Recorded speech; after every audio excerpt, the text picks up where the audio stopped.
كنا من الجوع مجاعة يا عم احنا بالسماء.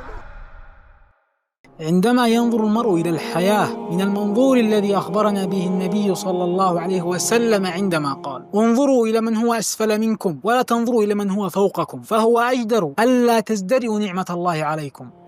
عندما ينظر المرء إلى من يمتلكون المليارات والقصور والسيارات الفاخرة وإلى ما يليه، يبدأ في استنقاص وازدراء النعمة التي يتنعم بها، فتبدأ حياته تهل عليه بالتعاسة والكآبة والشقاء والألم، فيعيش ساخطا محتقرا للنعمة التي يفتقر إليها ملايين البشر من حوله.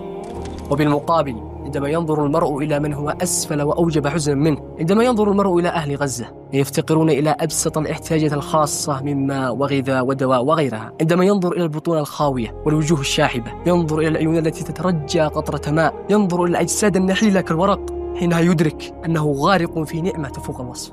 هناك آية تختصر كل شيء في كلمات معدودة: وكذلك فتنا بعضهم ببعض ليقولوا أهؤلاء من الله عليهم من بيننا أليس الله بأعلم بالشاكرين.